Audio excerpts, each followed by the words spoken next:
Sir ওর দিকে তাকিয়েই বলেছে, আপনি এত কুলাঙ্গার কেন? আপনার স্ত্রী আপনাকে জীবন দিয়েছে, নতুন করে একটা কিডনি ডোনেট করেছে, তারপর আপনি তার গায়ে হাত তুলেছেন, আপনি এত কুলাঙ্গার কেন?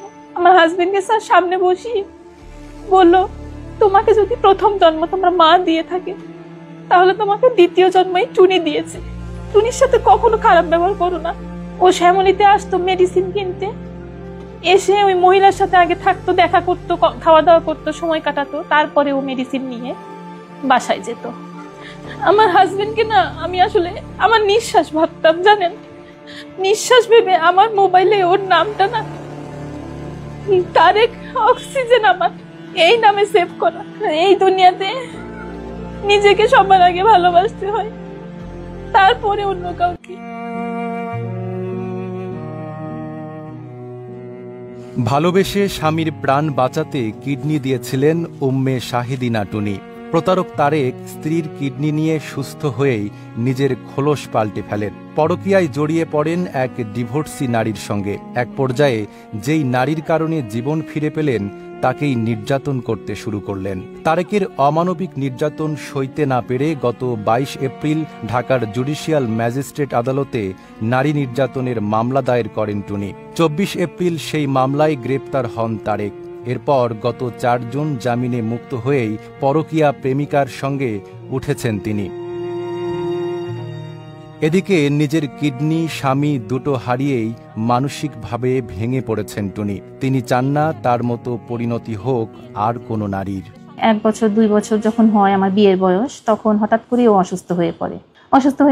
পরে ওকে হসপিটালে নেওয়া হয়, ডাক্তার দেখানো হয়, বিভিন্ন চেক আপ করানো হয়, বিভিন্ন হসপিটালে করানো হয়। তো তখন আর কি ওর রিপোর্ট দেখে ডাক্তার বললো যে 2টো কিডনি ড্যামেজ হয়ে গেছে, খুব দ্রুত 6 মাসের মধ্যে ওর ডায়ালাইসিস করতে হবে, নয়তো অবস্থা অনেক খারাপ হয়ে যাবে। তো তখন হঠাৎ করে ও দিন দিন অসুস্থ হয়ে যেতে থাকে। তো আমি কি করব, ডায়ালাইসিসটা আসলে আমি করাতে চাইনি কখনোই, কারণ ডায়ালাইসিসটা অনেক কষ্ট, এত কষ্ট যে আমি ওকে কষ্ট দিতে চাইনি কখনো। তো ইন্ডিয়ার সিএমসি, ভেলোরে সিএমসি হসপিটালে প্রথমে নিয়ে যাই ওকে, ওখানেই ওর ট্রিটমেন্ট শুরু হয়। ওখান থেকেও সমস্ত চেক আপ করে ডাক্তার বলল যে 2টো কিডনি মিলে 24% কাজ করছে, কিন্তু এই অবস্থায় 10 বছর মেডিসিনের উপরে থাকতে পারবে। ঠিক ওই প্রতিবারের মতো 2019 সালেও আমি যখন যাই ইন্ডিয়াতেও ট্রিটমেন্ট করাতে, তখন ডাক্তার চেক আপ করে বলল যে, হঠাৎ করেই বলল যে ওর মেডিসিনে আর কোনো কাজ হচ্ছে না, এখনই ডায়ালাইসিস করতে হবে অথবা ট্রান্সপ্লান্ট করতে হবে, কোনটা করবা তোমরা আমাকে সিদ্ধান্ত এখনই জানাও। সব দিক বিবেচনা করে আমি ওকে ডায়ালাইসিসটা আসলে করাতে চাই না, আমি আসলে কিডনি ট্রান্সপ্লান্টই করাবো, আমাকে তোমাদের হেল্প করতে হবে,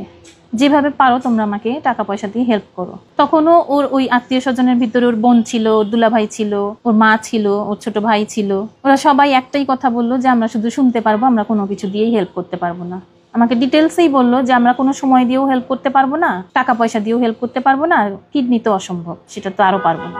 ওই সময় যখন ওর আত্মীয় স্বজন কেউ এগিয়ে এলো না, আমি এত চেষ্টা করলাম, কোনোভাবেই কেউ এগিয়ে এলো না, তখন বাধ্য হলাম আমি এগিয়ে গেলাম ওর পাশে। পরে আমার এলাকাতেই আমার এক আন্টি, উনি আমাকে ডাক দিল। উনিও ট্রান্সপ্লান্ট করেছিল দিল্লি অ্যাপোলো থেকে, ওনাকে ওনার মেয়ে ডোনেট করেছিল। আমার মাথায় কাজ করলো যে আমার ওকে বাঁচাতেই হবে, সেটা যে কোনো মূল্যেই হোক। আমি কিভাবে বাঁচাতে পারি, আমি ওকে কিডনি দেব। আমি ওকে বললামও যে তুমি কোনো চিন্তা করো না, আমি তো তোমার পাশে আছি, আমি তোমাকে বাঁচাবো। কিন্তু তখনও আমি জানি না যে আসলে আমি কি করতে পারবো বা কতটুকু। আমি খালি সিদ্ধান্তটাই নিয়েছি যে হ্যাঁ আমি ওকে বাঁচাবো, আমি একটা ওকে কিডনি দেবো। আমি কিন্তু তখনও শিওর না আমি কিভাবে দেবো বা কি, আমি জানি না।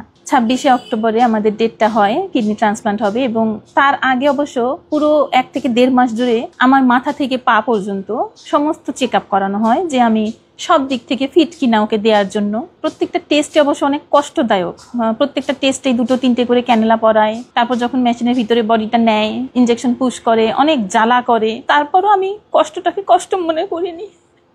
আমি ভেবেছি আমার এই কষ্টের বিনিময়ে যেন আমার হাজবেন্ড নতুন জীবনটা ফিরে পায়, বেঁচে থাকে, আমাদের সামনে, চোখের সামনে থাকে।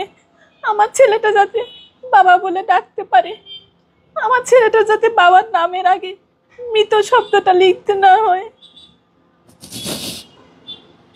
এই কষ্টের সব পরীক্ষা নিরীক্ষা করে যখন আমি সব পরীক্ষায় উত্তীর্ণ হই, আমার ছেলের সাথে ডিএনএও টেস্ট করানো হয়, আমার ছেলেটাও এই ট্রান্সপ্লান্টের ক্ষেত্রে অনেক অবদান আমার ছেলেটারও। ও ডিএনএ টেস্ট করা হয়, অনেক পরীক্ষা নিরীক্ষা, অনেক ফর্মালিটিস মেনটেন করে আমাদের অপারেশনের ডেটটা হয় 2019 সালে 26শে অক্টোবর আমাদের ট্রান্সপ্লান্টটা হয়। আল্লাহর রহমত এবং সবার দোয়ায় ট্রান্সপ্লান্টটা সাকসেসফুল হয়। সেখানে আমাকে বলা হয় যে হ্যাঁ, আমি কি কিডনিটা কারো চাপে পড়ে দিচ্ছি কিনা, আমাকে কি কোনো রকম কোনো জোর করা হচ্ছে কিনা, আমার হাজবেন্ড কি আমাকে জোর করেছে কিনা, আমি এটা না দিলে কি আমাকে তালাক দিবে কিনা, এই ধরনের বিভিন্ন ধরনের প্রশ্ন করা হয়। তো আমি বললাম যে না, আমি তো উইলিংলি ভাবেই দিচ্ছি, আমাকে কেউ ফোর্স করেনি। বলছে না দেখো, তুমি যদি দিতে না চাও এখনো সময় আছে, তুমি বলতে পারো, আমরা এটা বাহিরে ওভাবে প্রকাশ করবো না, বলবো তুমি ফিজিক্যালি ফিট না, তুমি দিতে পারবা না। তো ওখানে 7 দিন পরে আইসিইউ থেকে আমি যাই, ও যায় তার পরের দিন।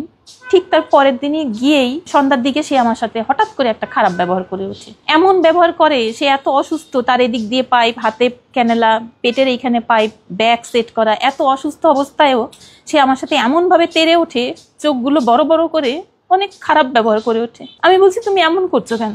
বলে তোর ওই খালাটা আমাকে টাকা দেওয়ার সময় এত দেরি করলো কেন, এতবার চাইতে হলো কেন?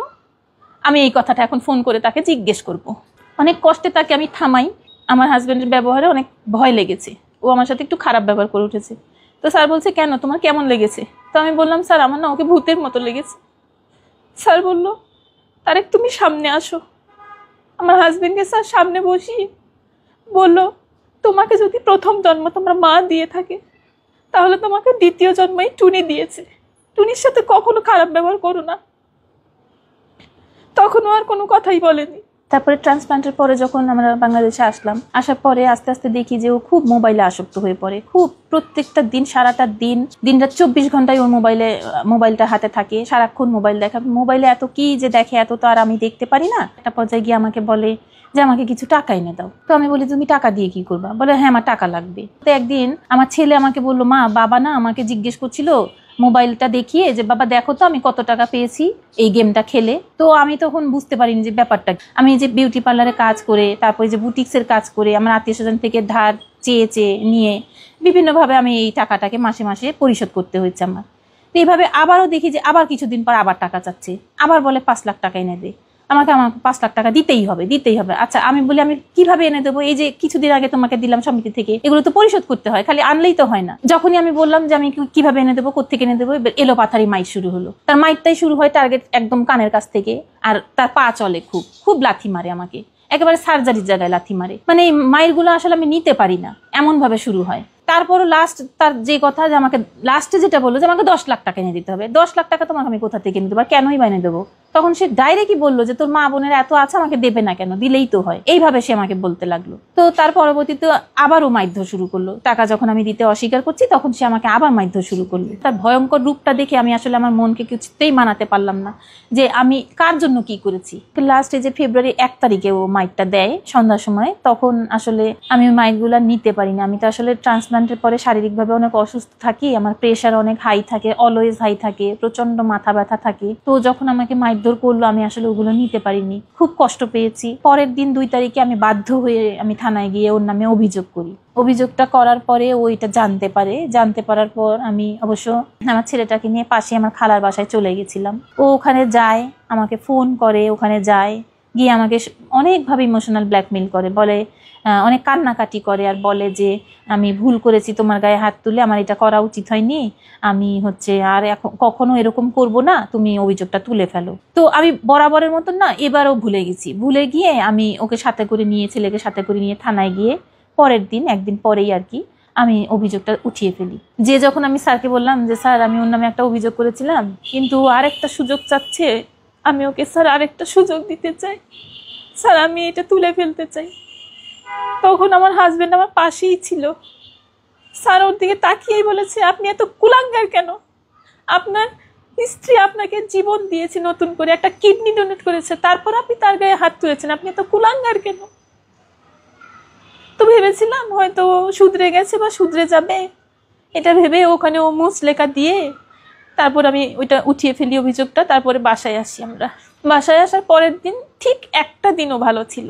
একটা দিন তার খুব ভালো ভালো কথা, আমি কখনো আর এমন করব না, আমি তোমাকে সময় দিই না, সময় দেবো, এরপর থেকে মোবাইল নিয়ে আর থাকবো না, সেফ একটা দিন এই কথাগুলি বলেছিল। তারপরের দিন থেকে ও আবার শুরু করেছে অকথ্য ভাষায় গালাগালি, তাকে টাকা এনে দিতে হবে, না দিলে আমি বাসার থেকে বের হয়ে যাচ্ছি না কেন, আমি বের হয়ে গেলে ওর ব্যবস্থা করে নিতে পারে ভালো মতো, এই ধরনের কথাবার্তা বলে আর অনেক সিন ক্রিয়েট করে। অনেক ওর এই চিল্লাচিল্লিগুলি আমি আর নিতে পারছিলাম না বলে আমি এক পর্যায়ে বাসা থেকে বের হয়ে আমার বোনের বাসায় চলে আসি। পরে আমি সিদ্ধান্ত নিলাম যে আমি ওর নামে মামলা করব, আমি কোর্টে গিয়ে ওর নামে নারী নির্যাতন আর যৌতুকের মামলা করি। আমি এটা করেছি এপ্রিলের 22 তারিখে। 24 তারিখে ও অ্যারেস্ট হয়। এবার অ্যারেস্ট হওয়ার পরের দিন আমি বাসায় যাই। বাসায় গিয়ে আমি ওর মোবাইলটা পাই। ওর মোবাইলটা থেকে আমি অনেক কিছু এখন জানতে পারলাম নতুন করে, যে ও বিভিন্ন মহিলাদের সাথে কথা বলতো, মোবাইলে বিভিন্ন সময় কথা বলতো।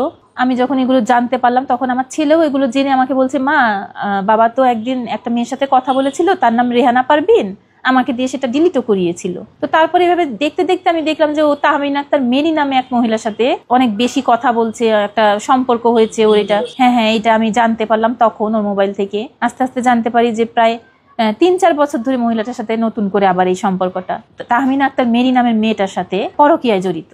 এভাবে আমি ওর মোবাইল থেকে কিছু রেকর্ড পাই, আর অন্যান্য বিভিন্ন ভাবেও আমি এই মহিলার কিছু কল রেকর্ড পাই, যেখানে ওই মহিলা বলছে যে তারেক জামিনে আসলেই ওর বাড়িটারি ভবিষ্যতের কোনো দরকার নাই, ওর ছেলেরও দরকার নাই, ওর বাড়িটারি বিক্রি করে আমি আমার কাছে নিয়ে চলে আসব। এই সমস্ত কথা যখন আমি শুনতে পারি, বিশ্বাস করবেন না, আমি পুরো দুটো দিন মনে হয় সেন্সলেস হয়ে পড়েছিলাম যে এগুলো আমি কি দেখলাম। আর এই সম্পূর্ণ ঘটনাটা, সম্পূর্ণ এই কাহিনীগুলো আমি জানতে পারলাম ও অ্যারেস্ট হওয়ার পর। আমি এতদিন একসাথে, ও তো কোনো কাজকাম করতো না, বেকার ছিল, সারা দিন রাত 24 ঘন্টাই বাসায় থাকতো, আমিও তো বাসায় আছি, কিন্তু আমি কখনো ঘুণাক্ষরও জানতে পারিনি যে ওই সবের সাথে জড়িয়ে গেছে। ও অ্যারেস্ট হওয়ার পর যখন আমি এই বিষয়গুলো জানতে পারি, আমি পুরো 2 দিন অজ্ঞান হয়েছিলাম যে আমি এগুলো কি শুনলাম। ও শ্যামলীতে আসতো মেডিসিন কিনতে, এসে ওই মহিলার সাথে আগে থাকতো, দেখা করতো, খাওয়া দাওয়া করতো, সময় কাটাতো, তারপরে ও মেডিসিন নিয়ে বাসায় যেত। এগুলো আমি কোনোভাবেই মেনে নিতে পারছিলাম না। আমি আসলে এত বড় ত্যাগটা স্বীকার করেছিলাম, ওর কাছ থেকে একটু ভালোবাসা পাবো আর একটু ভালো ব্যবহার পাবো, এই আশায়। এই যে আজকে আমি ওকে কিডনিটা ডোনেট করার পর আমি নিজে অসুস্থ থাকি, আমি কতদিন বাঁচবো কি আমি জানি না, সুস্থ তো থাকিই না, কিন্তু ছেলেটাকে নিয়ে আমি যাতে একটু শান্তিতে থাকতে পারি, এইটুকুই আমার চাওয়া। যে কয়টা দিন বাঁচি, আমি ওকে আসলে ফেরেস্তার মতো জানতাম, ও কখনো মিথ্যে কথা বলে না, ও যেটাই বলে সেটাই আমি বিশ্বাস করতাম। তো এই যে ট্রান্সপ্লান্টের আগে ওর আমার সাথে এত ভালো ব্যবহার, আর ট্রান্সপ্লান্টের পরে এত খারাপ ব্যবহার, এই যে 2 রকম ব্যবহার, ও যে আমার সাথে এরকম করলো, আমি তো মনে করি ও আমার সাথে একরকম প্রতারণাই করলো। আমি কেন এই প্রতারণার শিকার হলাম? আমি কি এই প্রতারণার কোনো বিচার পাবো না? আমি এর বিচার চাই।